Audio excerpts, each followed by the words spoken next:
Bon dia.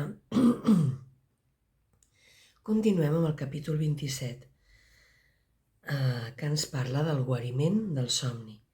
I avui ho fem amb la secció segona, la temença, la por de guarir.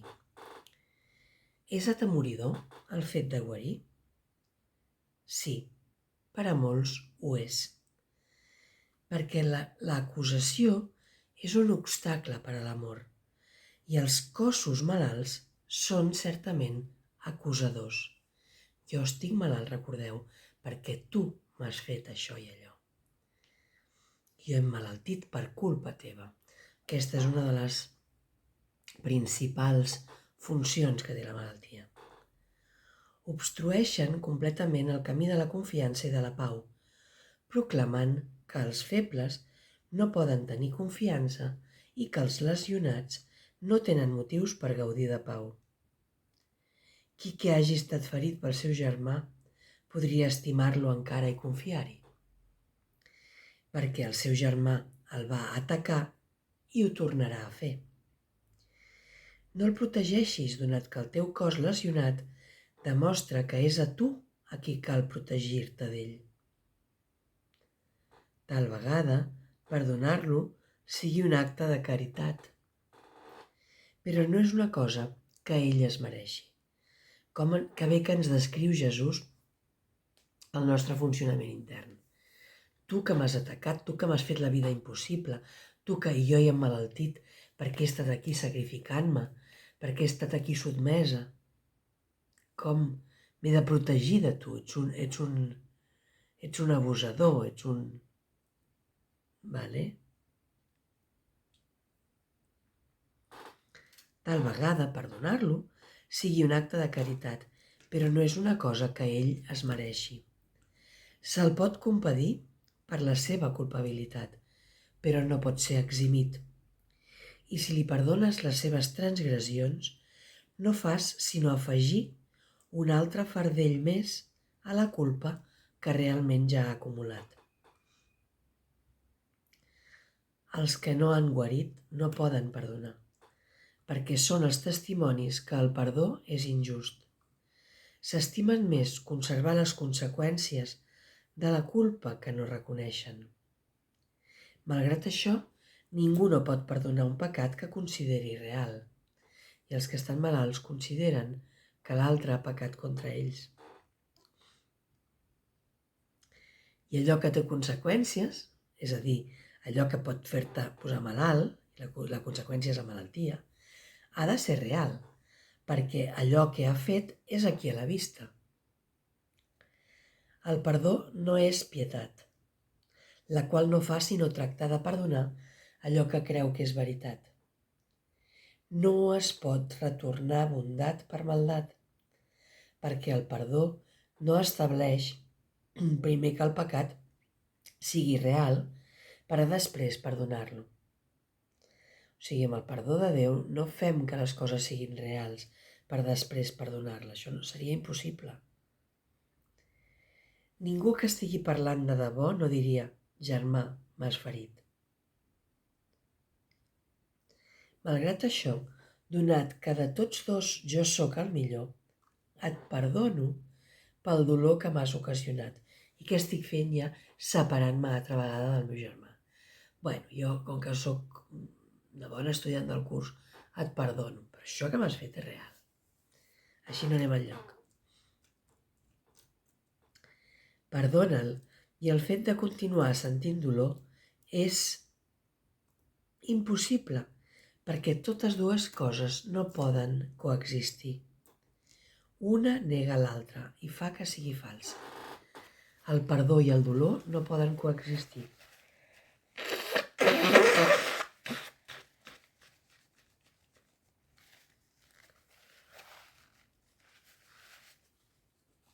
Si perdones i segueixes sentint dolor, és que no has perdonat. Ser testimoni del pecat i al mateix temps perdonar-lo és una paradoxa que la raó no pot concebre, perquè afirma que el que se t'ha fet no mereix perdó. I si el concedeixes, ets clement amb el teu germà però conserves la prova que ell no és realment innocent. Els malalts continuen sent acusadors. No poden perdonar els seus germans ni perdonar-se a si mateixos. Ostres, aquesta també és una de les frases que ens hauríem de gravar i tenir ben conscients. Els malalts continuen sent acusadors. No poden perdonar els seus germans ni perdonar-se a si mateixos. Ningú sobre qui el veritable perdó descansi no pot patir, perquè ja no exhibeix la prova del pecat davant dels ulls del seu germà. Per tant, ha d'haver-lo passat per alt i eliminat de la seva vista. El perdó no pot ser per a un i no per a un altre. El qui perdona es guareix. I en la seva guarició hi radica la prova que ha perdonat veritablement i que no guarda cap traça de condemnació que encara pogués fer servir contra si mateix o contra qualsevol ésser viu.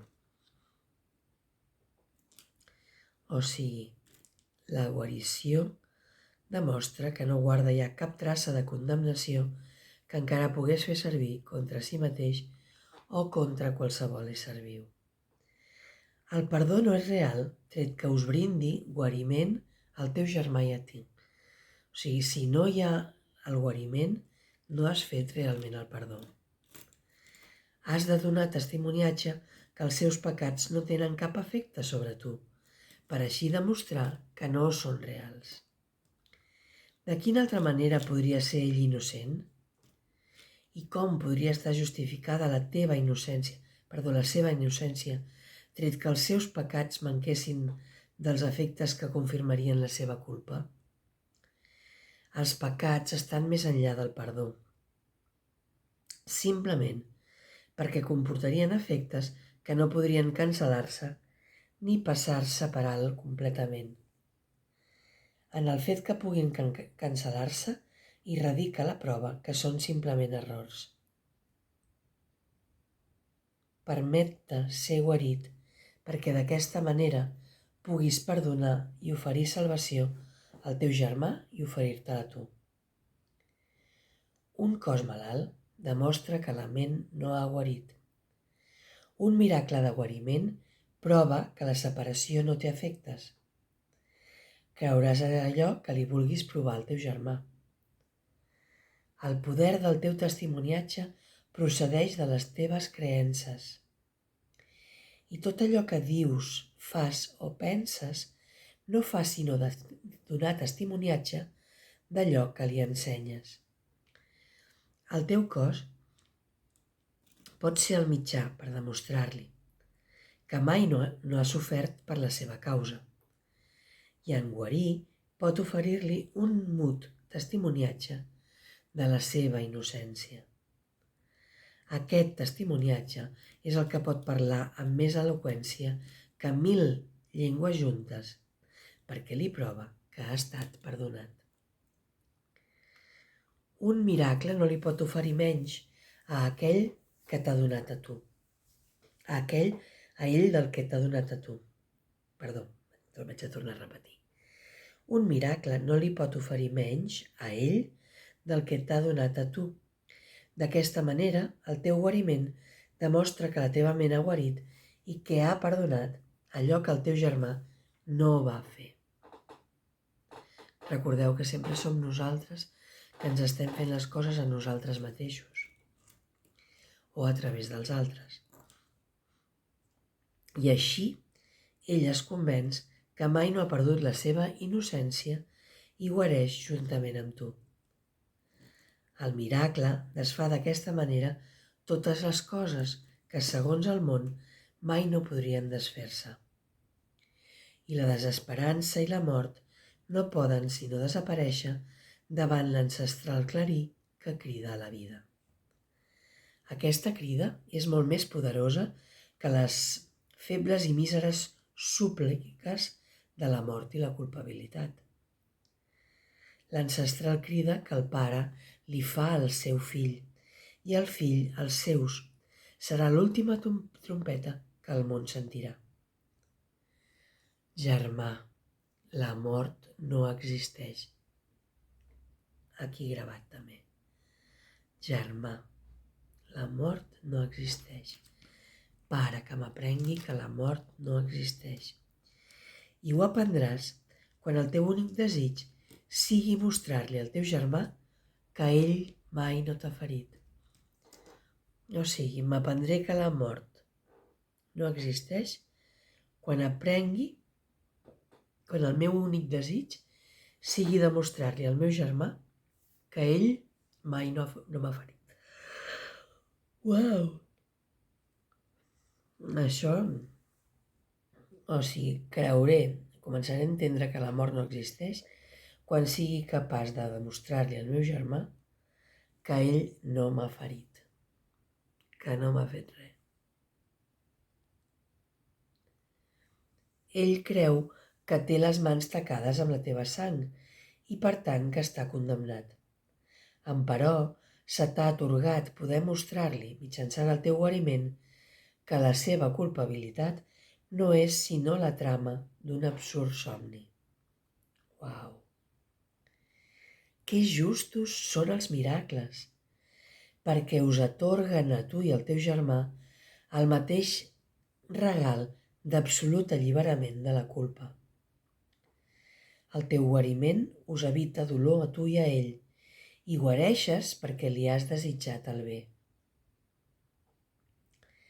Aquesta és la llei que el miracle obeeix. El guariment no veu diferències en absolut. No procedeix de la compassió, sinó de l'amor. I l'amor vol demostrar que tot patiment no és sinó una vana imaginació, un absurd desig sense cap conseqüència. La teva salut és un dels resultats del teu desig de no veure el teu germà amb les mans tacades de sang ni de veure culpabilitat en el seu cor, que s'ha tornat pesat per la prova del pecat que arrossega. I allò que desitges se't concedeix perquè ho puguis veure. El cost de la teva serenitat és la seva, i aquest és el preu que l'Esperit Sant i el món interpreten de manera diferent. El món el percep com una afirmació del fet que amb la teva salvació se sacrifica la seva. Això és el que ens ensenya el món. L'Esperit Sant sap que el teu guariment dona testimoniatge del seu i que no pot trobar-s'hi a part en absolut.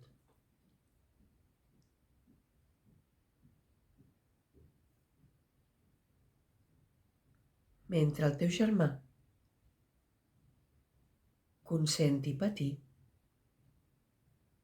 tu no podràs guarir.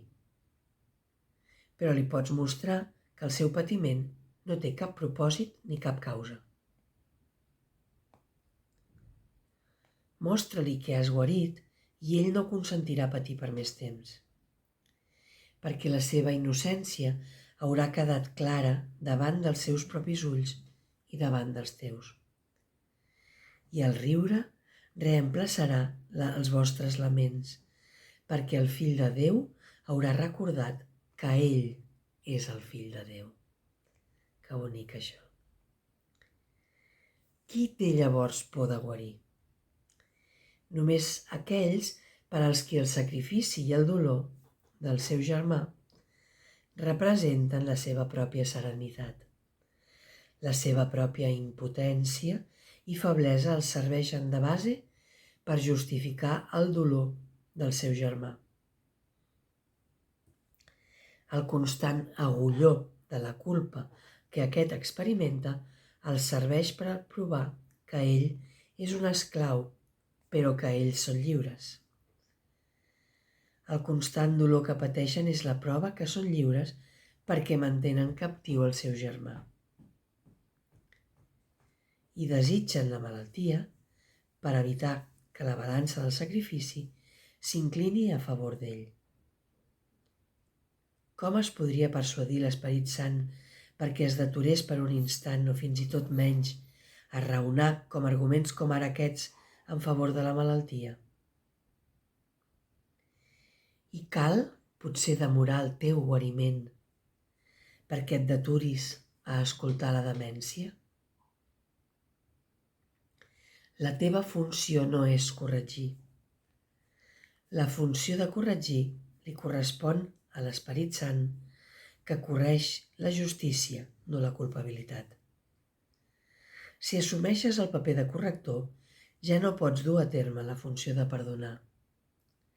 Ningú no pot perdonar fins que aprèn que corregir és tan sols perdonar, mai no és acusar. Pel teu compte, no podràs adonar-te que són el mateix i que, per tant, no és a tu a qui correspon corregir. Identitat i funció són una mateixa cosa i mitjançant la teva funció et coneixes a tu mateix. De manera que si confons la teva funció amb la funció d'un altre en majúscula, és que estàs confós respecte a tu mateix i respecte a qui ets. Què és la separació, sinó un desig d'arrabassar-li a Déu la seva funció i negar que sigui seva? Emperò, si no és la seva funció, tampoc no és la teva, perquè no pots, per menys, que perdre allò de què t'apropies. En una ment escindida, la identitat no pot sinó fer l'efecte que està dividida. Ningú no pot percebre que una funció està unificada, si aquesta té propòsits conflictius i objectius diferents. Per a una ment tan dividida com la teva, corregir només és una manera de castigar un altre pels pecats que creus que són els teus propis pecats. I d'aquesta manera, l'altre es converteix en la teva víctima, no en el teu germà. Diferent de tu pel fet de ser més culpable i tenir, per tant, necessitat que el corregeixis perquè tu ets més innocent que ell. Com ens agrada això. Això separa la seva funció de la teva i us dona a tots dos un paper diferent. I així no podeu ser percebuts com un i amb una sola funció, la qual cosa voldria dir que compartiu una mateixa identitat i un sol objectiu.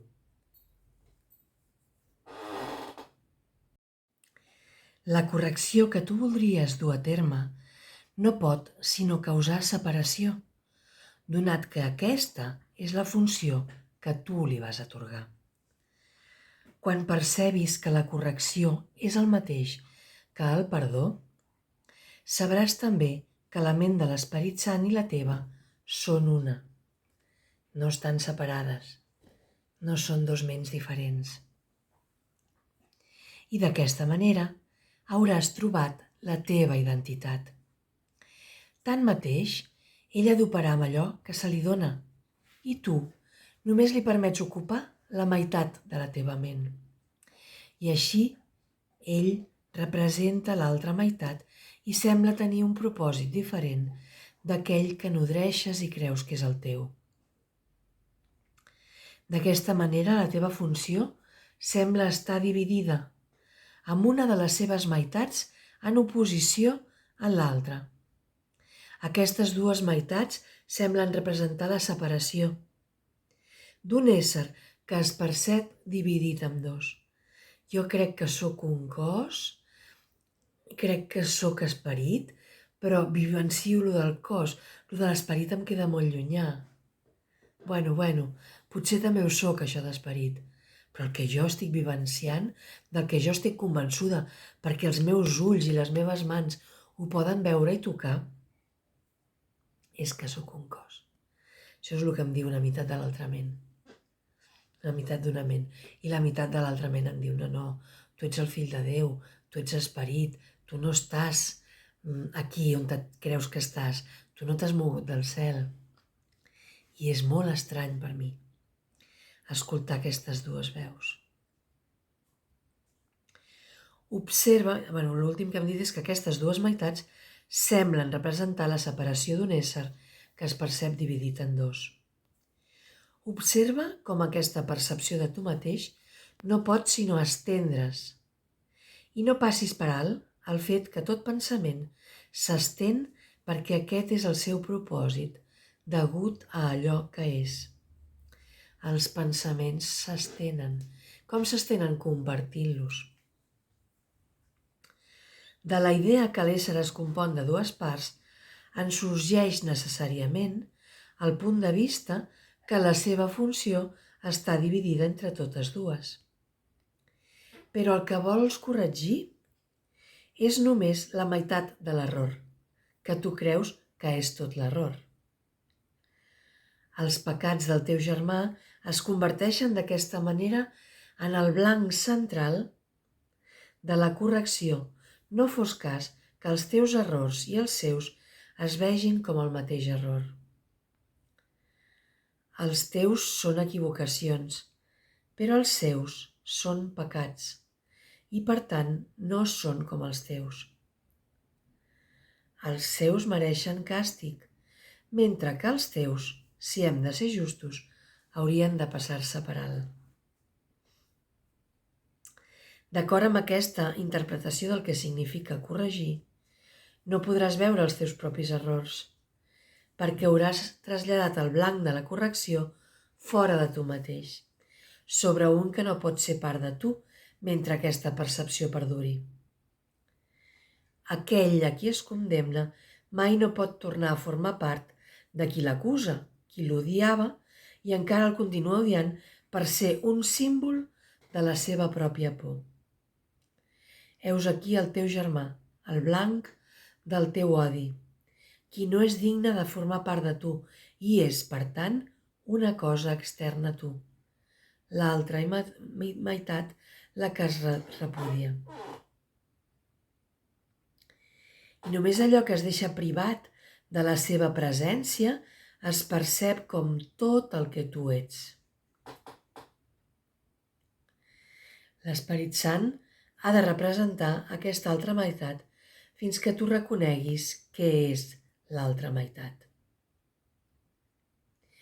I ell fa això assignant-vos a tu i al teu germà la mateixa funció, no una de diferent. Jo i el meu germà tenim exactament la mateixa funció, la del perdó, la de perdonar-ho tot, no importa què. Corregir, perdonar, és la funció que se us ha donat a tots dos, però no a cap de vosaltres per separat. No estic aquí jo per corregir els altres i no ser corregida. No, en tot cas, ens hem de corregir tots. I quan la dueu a terme reconeixent que és una funció que compartiu, no pot sinó corregir els errors de tots dos. Això, per exemple, és el que fem amb la psicoteràpia de la mà de l'Esperit Sant. Corregim els errors de percepció que hi ha en l'altre, que sí, jo estic ressonant, són els meus.